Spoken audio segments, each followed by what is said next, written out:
Assalamualaikum warahmatullahi wabarakatuh. Kembali lagi dengan saya di mata kuliah Matematika Diskrit. Pada perkuliahan kali ini kita akan membahas tentang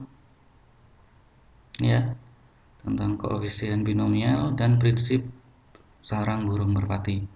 Kita di sini bertemu pada pertemuan ke-14 setelah sekian hari kita libur ya. Semoga tetap semangat.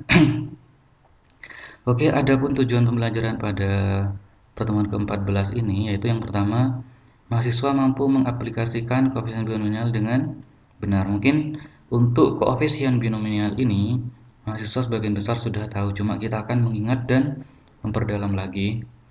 Terus yang kedua, menggunakan prinsip sarang burung merpati pada berbagai persoalan. Nah, ini mungkin pengetahuan baru bagi rekan-rekan mahasiswa. Prinsip sarang burung merpati ini juga dikenal dengan pigeonhole principle ya. Jadi ada dua, yang pertama tentang koefisien binomial, yang berikutnya yaitu prinsip sarang burung merpati. Oke, kita lanjut. Yang pertama yaitu koefisien binomial. Seperti yang kita ketahui sebelumnya pada materi teori probabilitas ya, koefisien binomial ini sangat berhubungan erat dengan segitiga Pascal. Ya, ini segitiga Pascal.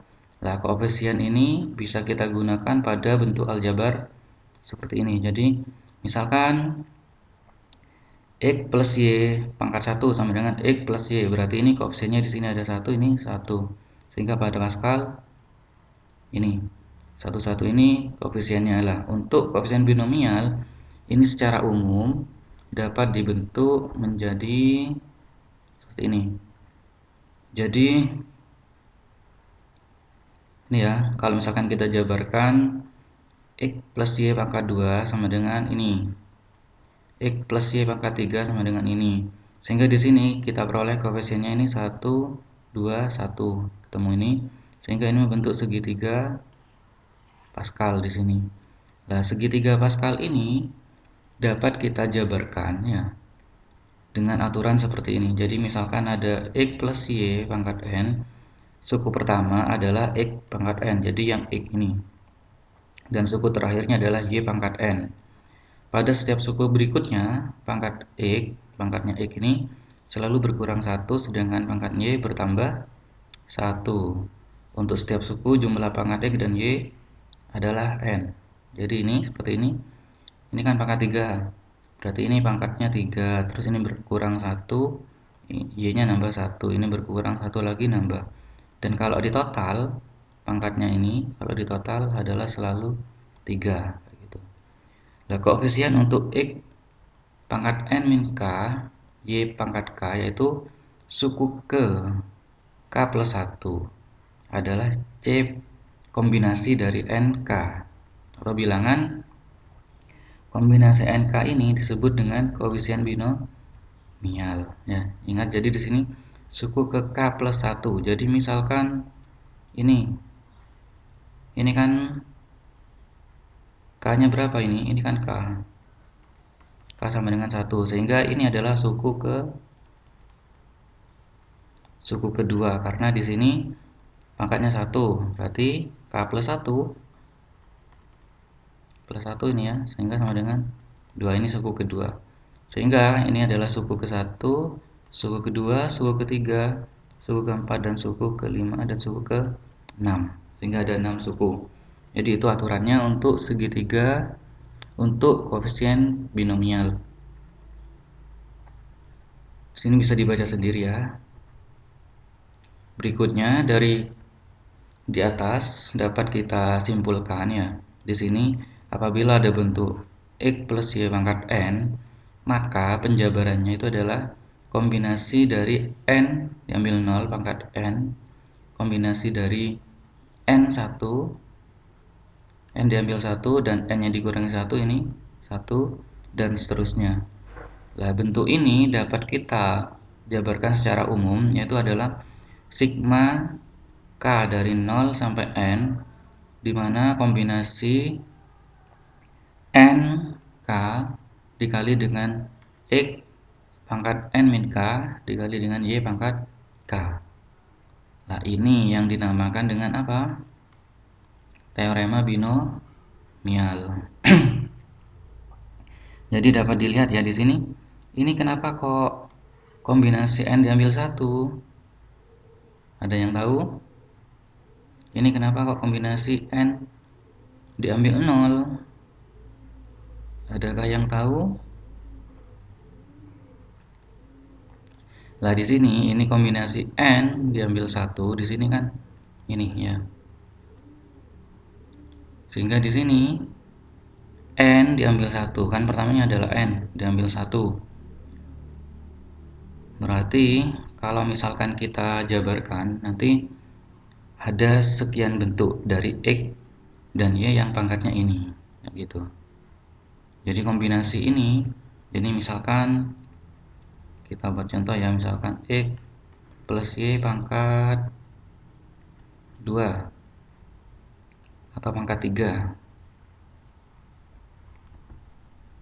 Kalau yang pangkat 3 ini ya. Ini ya, yang pangkat 3. Sehingga nanti kenapa kok kombinasi? Kalau seperti itu berarti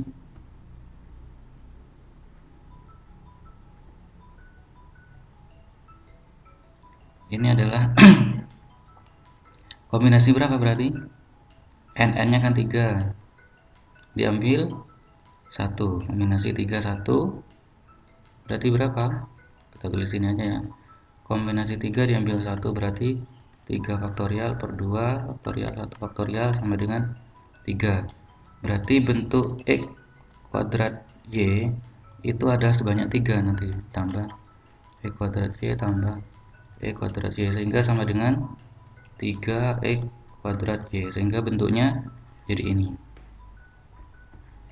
Oke, lanjut ke ini ya. Jadi teorema formalnya koefisien binomialnya itu ini. Jadi misalkan x dan y adalah salah satu peubah atau peubah dan n adalah bilangan bulat tak negatif, jadi pangkatnya tidak negatif, maka berlaku ini ya. Jadi ini apabila x y sebagai peubah. Bagaimana jika 2x dan 3y ini sebagai peubah?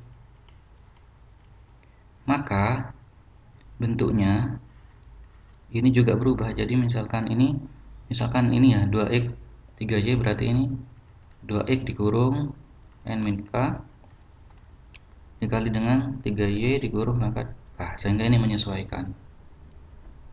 Contoh, misalkan tentukan suku keempat dari penjabaran ini. Suku keempat ya, suku keempat.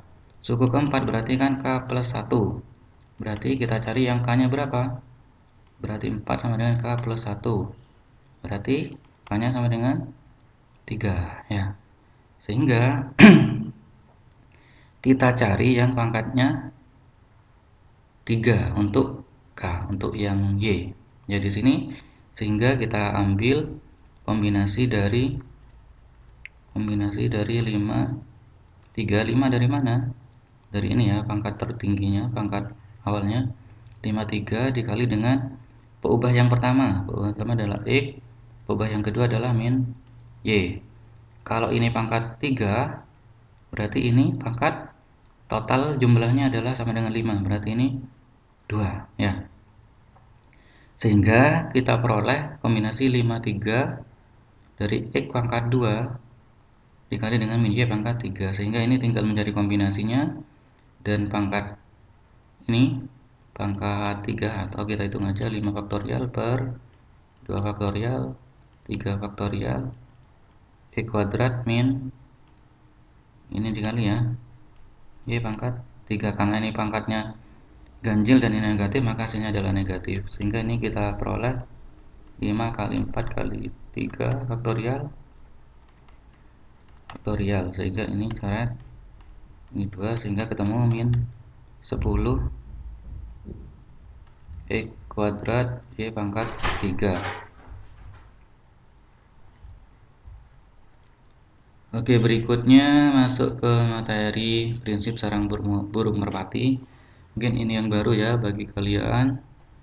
Prinsip sarang burung merpati itu secara definisi yaitu apabila jika ada n plus 1 atau lebih objek ditempatkan di dalam n buah kotak, maka paling sedikit terdapat satu kotak yang berisi 2 atau lebih objek. Mungkin di sini masih abstrak ya. Jadi misalkan ada n plus 1 atau lebih objek yang ditempatkan di dalam n buah kotak. Maka paling sedikit terdapat berapa? Satu kotak yang berisi 2 atau lebih objek. Oke, misalkan sarang burung merpati. Ini ya.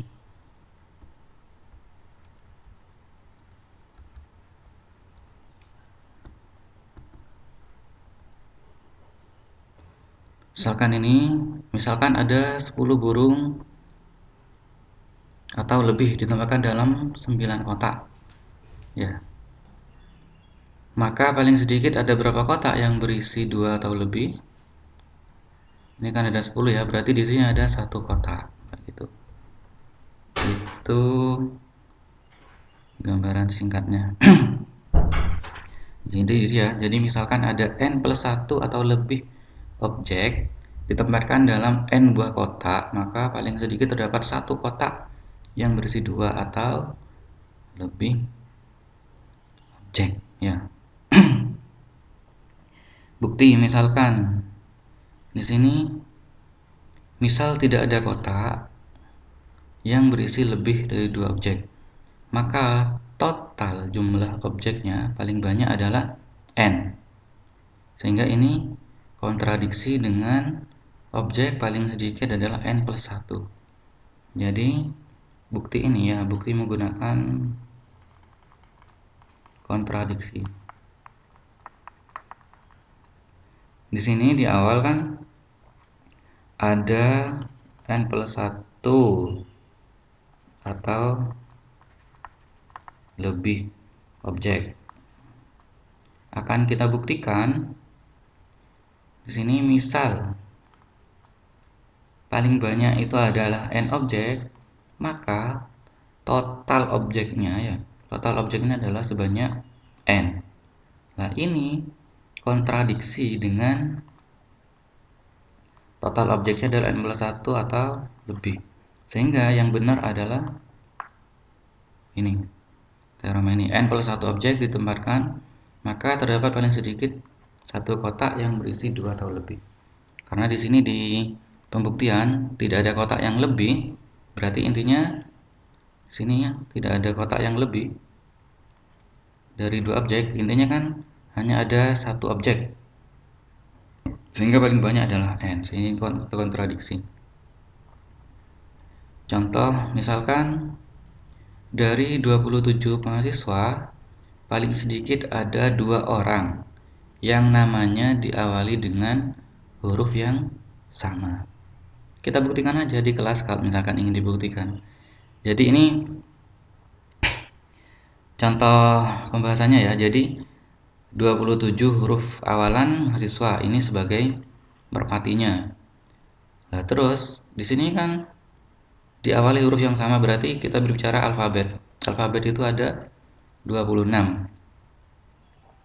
Nah, 26 ini sebagai sarang burung merpatinya. Jadi misalkan ini sarang burung merpati ya. Set ini ada sebanyak 26. Berarti sudah tersedia 26 dan seterusnya. 26 sangkar atau rumah untuk burung merpati. Dan tersedia 27. Berarti di sini ada 27 burung merpati ya yang akan dimasukkan, sehingga kan mesti lebih satu di sini. Nah, di sini sehingga dapat kita tulis paling sedikit ada 2 orang yang namanya diawali dengan huruf yang sama. Paling sedikit ya. Jadi bisa lebih. Contoh yang kedua.